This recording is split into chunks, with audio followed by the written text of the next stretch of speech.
Hello, everyone. This is Akulina Segula, and I hope you are having a great day. And I welcome you to our another HEPIT.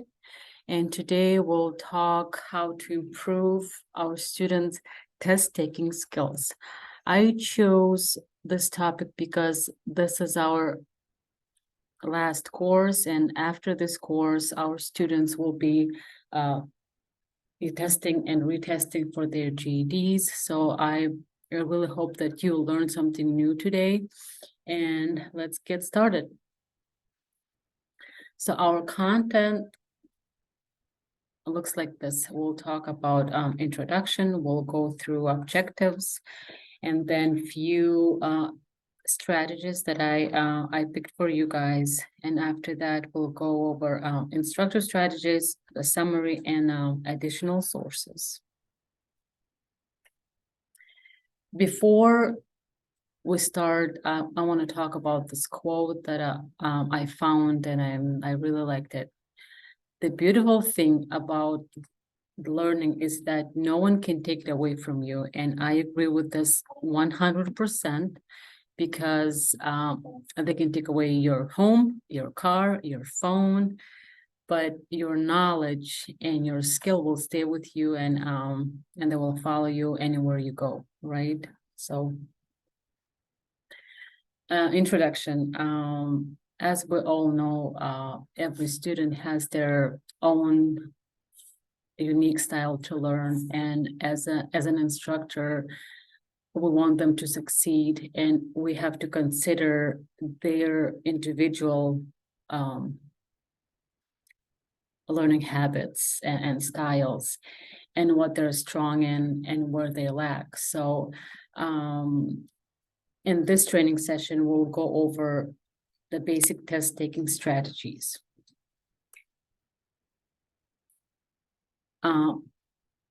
In this webinar, we'll talk about ways to help our students learn the study and test-taking skills that will steer them towards success. If you play video games, you probably know lots of tricks for getting high scores. For instance, you may know how to gain an extra life by grabbing a gold coin. Well, the same is true for the tests. There are tricks our students can use to prove their scores. Let's take a look at a few of them.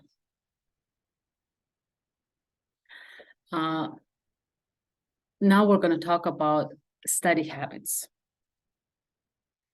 In order to improve them, we should help our students to get in the study zone.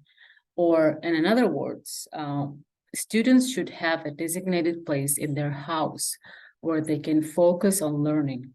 Also encourage them to set aside a specific time each day for studying. Personally, I find myself when I am the most productive early in the day.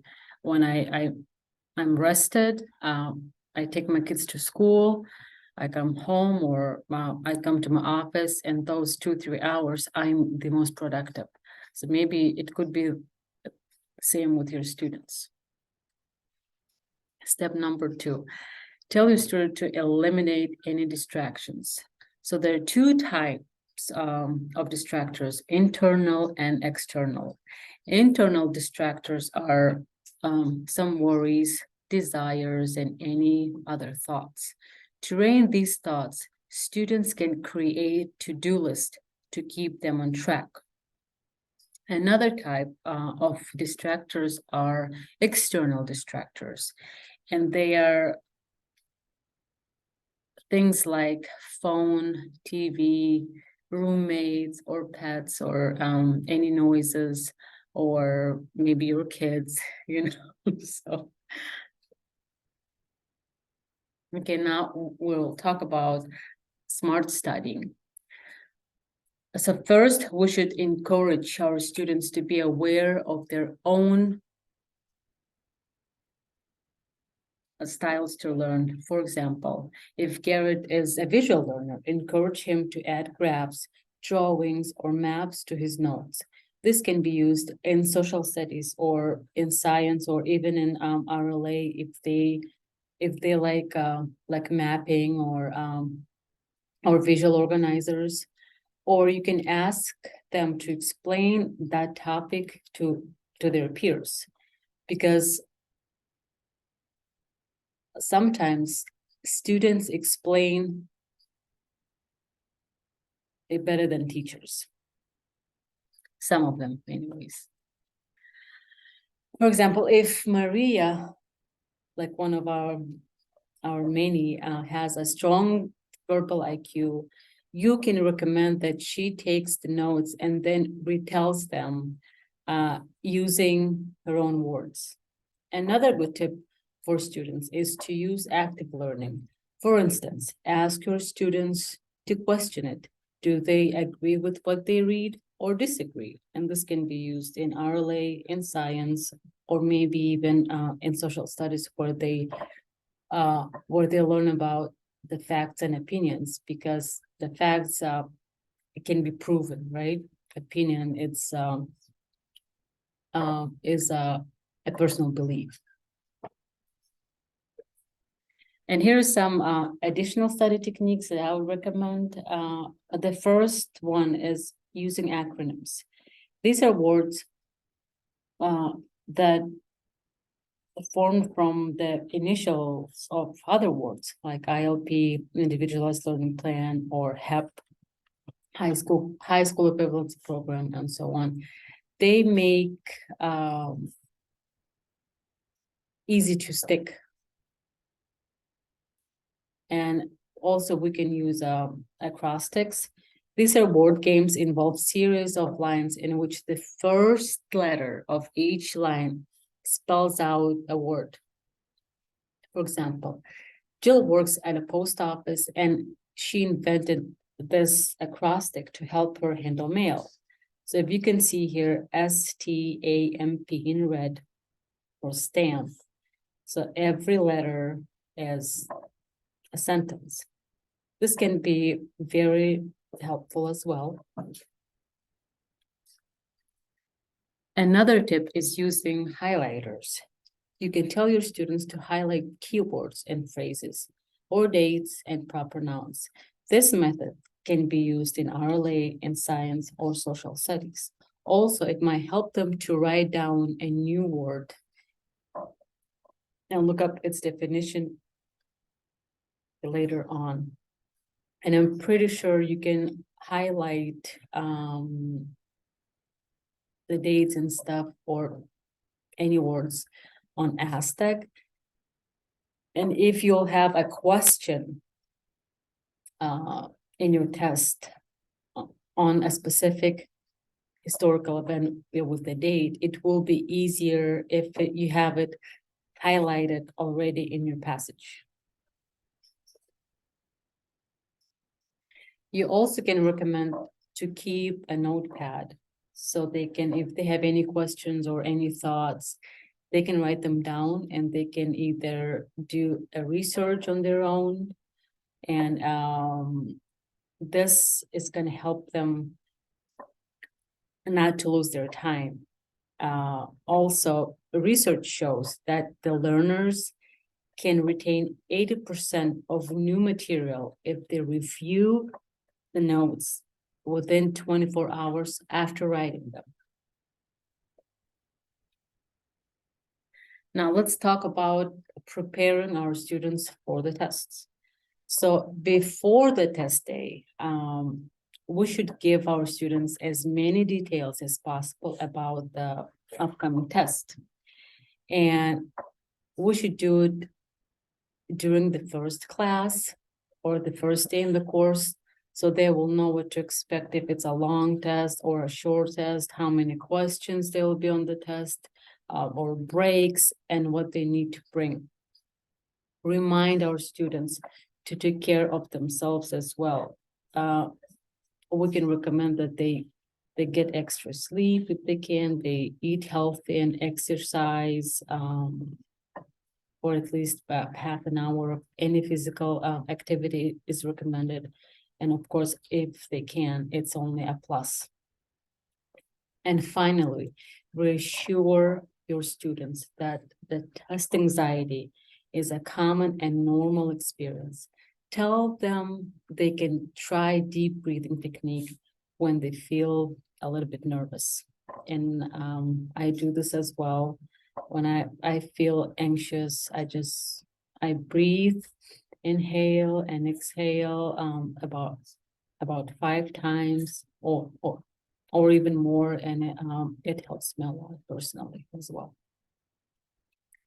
Okay, now on the test date.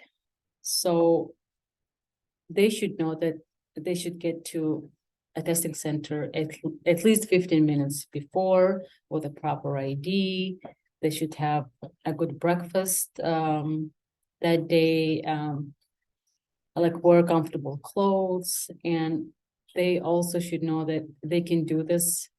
They should be confident and they should visualize a successful outcome. In addition to this, they should read all written and verbal directions carefully. If something is unclear, they should ask a proctor right away. So when they get to the answer question portion, they should read a question first, and then with that question in their minds, they should read the passage, and then again read the question and then the passage. If they can highlight important dates and keywords, again, it's only going to help them.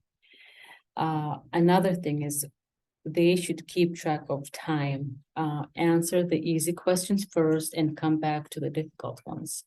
Or if they don't know the answer, if they have no clue what the answer is, they have to pick something and they have to guess. They can mark that question and then come back to that later. They should answer as many questions as possible. Roughly with GED tests, they give 2 minutes per question, just roughly. Keeping track of time is huge because time is our enemy. Another technique that we should share with our students is deductive reasoning or process of elimination. It allows our students to reach a probable conclusion by employing logical reasoning. And here's some strategies. They should rapidly define the problem or question. This strategy enables the test taker to analyze and evaluate the different possible answers to the question. They should be watching for keywords, such as usually, commonly, in most instances, never, always, and so forth. Also, when they study the question stem, which will often provide a clue of the correct answer, because all of the answers are in the passage.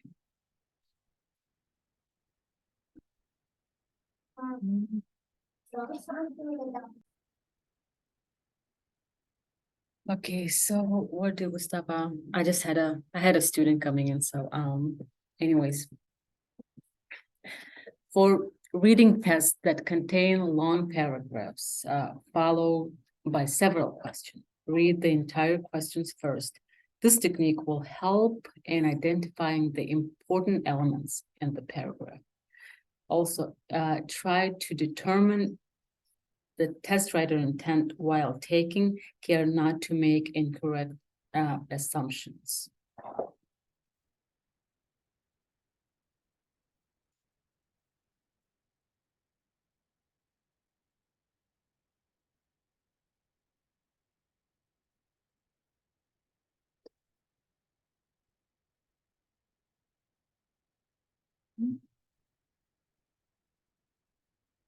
Does it want to move forward? Oh, there we go. Now let's talk about specifically GED type of test, which is a multiple choice test. So when we teach our students to take tests that contain a multiple choice questions, they should know that they should eliminate incorrect responses, which if it's A, B, C, and D, usually two of them are the wrong ones, and we can eliminate them right away, which will it will give us already 25% of or 50% of getting it right. They should be watching for grammatical clues. If the last word in a stem is N, the student will know that the answer must begin with a vowel. The all of the above type response is likely to be the right one. The longest, the most inclusive answer is generally correct. When two options are identical but phrased differently, both must be wrong. And the most neutral answer is usually the right one.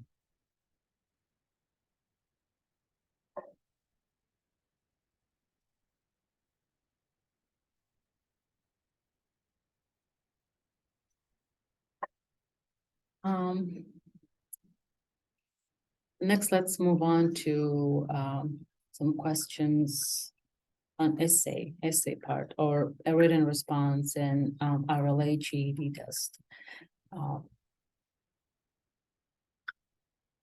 You can use the following strategies for this, and tell your students that they should be aware that their written response will be checked by the computer.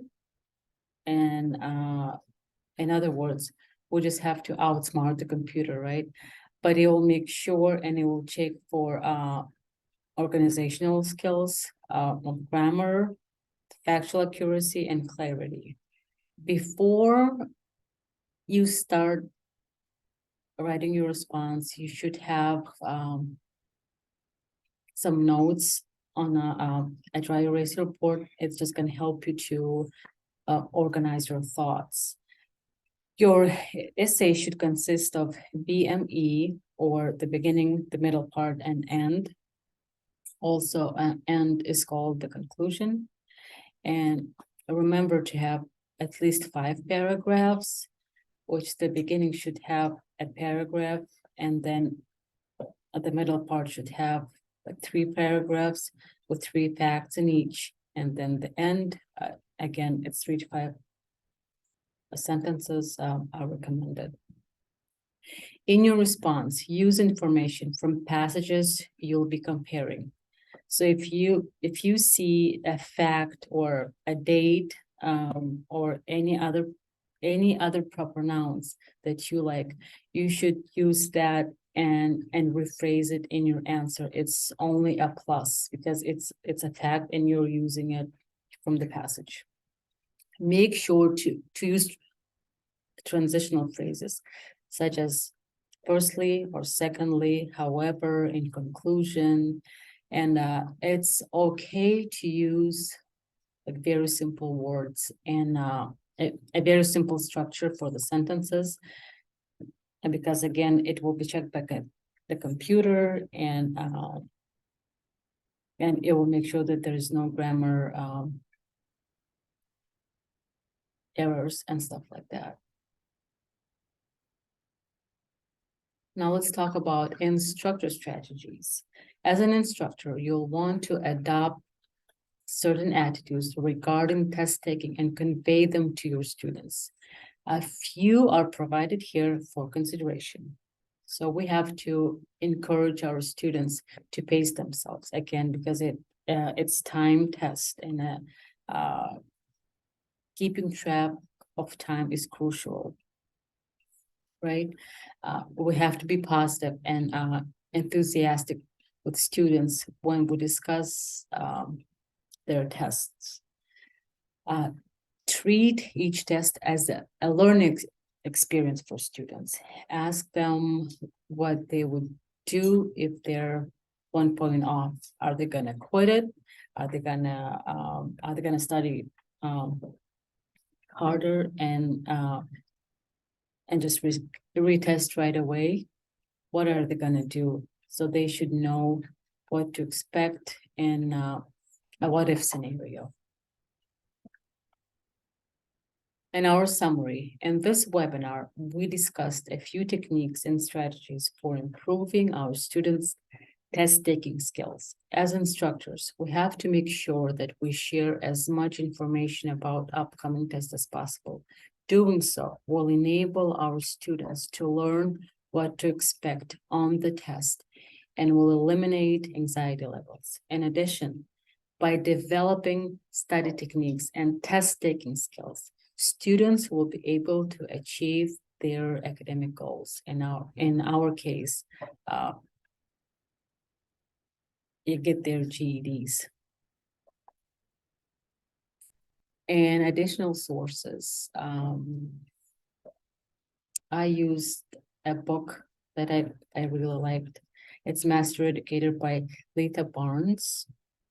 I used my professional development course that I completed a month ago, and the sources from GED.com. And if you have any questions on more tips or a specific tips for a subject, please let me know.